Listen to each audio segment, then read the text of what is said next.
The tidal wave narrative really started building over the course of the last week or so, just the last week, when races that seemed to lean Democrat were categorized instead as toss-ups. Think of New Hampshire's Senate race and the governor races in New York and Michigan. Democrats won all of those races comfortably when all was said and done. Some polls overestimated Republican support during the home stretch, perhaps because, as Robert Cahaly of Trafalgar was saying ahead of the election, they were trying to correct for Republican voters who didn't want to talk to pollsters or say how they planned to vote. That had worked previously for some pollsters like Trafalgar when Trump was on the ballot. Some polls were also reasonably close. Oddly, in Oklahoma, the polls had Republican Governor Kevin Stitt in a much tougher race. He ended up winning by double digits. Some polls had him down. Basically, the hits and misses were absolutely all over the place. The polling industry is in a state of crisis. We saw that in 2016, we saw it in 2020, and pollsters are not shy about saying any of this either. All of this cycle, they were warning us that the industry was struggling badly. Nevertheless, campaigns and media outlets have to rely on some barometers of public opinion, so money and media coverage follows the polls. Think about that.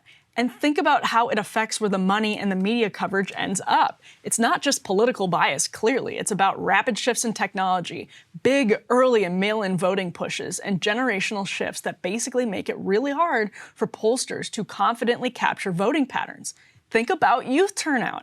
It seems likely that pollsters and pundits may have underestimated the effect abortion had on driving up turnout among younger voters and student loan forgiveness as well. Ryan and Crystal actually zeroed in on that possibility as the returns were still coming in on Tuesday. We sit here all cycle not to dismiss the logic of Democrats' heavy focus on abortion and democracy because midterm cycles are about turnout. Personally, I didn't underestimate the effect of those narratives, but I did overestimate the effect of inflation, assuming turnout from economic voters would offset it. And as I said here last week, that Democrats were botching their democracy messaging by separating it entirely from the economy. Political consultants are dumb and overpriced, that's true, but they don't want to lose. That's just not good for business. Something was telling them to push abortion heavily, and that's a perfectly plausible explanation for one of the reasons Fetterman, who benefited big time from early voting even before his debate, it's probably around 500,000 votes for him were cast, defeated Oz, who never had a good answer on abortion. The same goes for democracy in Wisconsin and Pennsylvania's governor races. Some of my quick takeaways, sort of on the 30,000-foot level, are that Republicans continue to dramatically underestimate how big of a disadvantage raw MAGA can be. You can't replicate whatever it is about Donald Trump that brings Rust Belt voters to him and not Oz, or to him and not Mastriano, or to him and not Herschel Walker. That doesn't fly, even in a bad economy with an unpopular president and certain crimes surging in certain areas and cities like Milwaukee and Philadelphia. Republicans also take the, quote, realignment for granted, assuming that Fetterman and Tim Ryan and Mandela Barnes couldn't compete in those Obama-Trump areas they felt had become solidly red. I mean, yeah, that's just not going to happen with Dr. Oz. You should look at the change in Erie County, their Senate and governor races from 2020 to 2022. Oz, we said many times here, is basically the worst person to put up against John Fetterman, who, especially before his unfortunate stroke, was a very good candidate. Economic populism is not whatever Dr. Oz ran on. It's about making people feel understood and heard and then explaining a clear plan.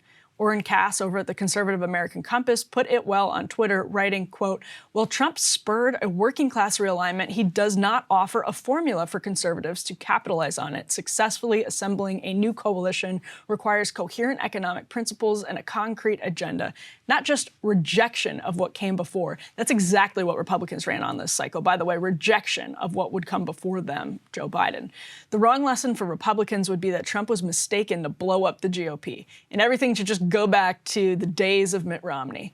The blow-up had to happen, but rebuilding from the wreckage might be a job for someone else. All that is to say, the narrative is frustrating. Even the GOP's losses in Oregon and New York are pretty big wins for Republicans and pretty big, on the flip side, black eyes for Democrats. Whatever happens in LA for Karen Bass could turn out that way too. Still, I do like how one Twitter user put it in response to me, that those races demonstrated more of a blue backlash than a red wave. And the distinction between those two is pretty important.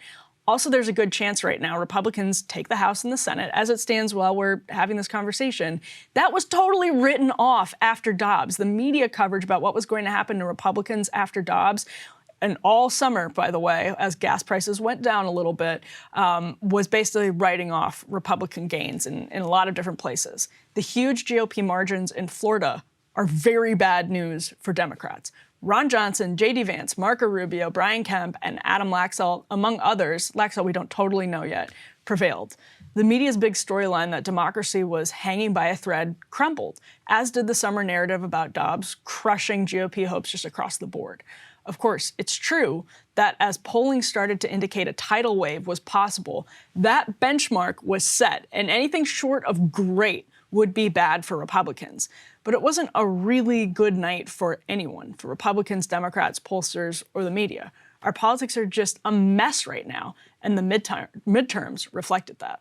Ryan, it's kind of crazy because cable news is ripping us apart, dividing the country, making it impossible to function as a society, and making it impossible to know just what is true and what is false.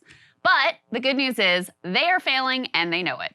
That is why we're building something new, a new mainstream, a healthier one, something more trustworthy, something that we are going to need in one of the most pivotal times in American history. We are building up here for the midterms, for the upcoming presidential election, but we need your help. So if you can help us out by becoming a premium member today at breakingpoints.com, we're trying to change America for the better and the entire world. So what are you waiting for, guys? Go to breakingpoints.com and sign up and help us build a new mainstream.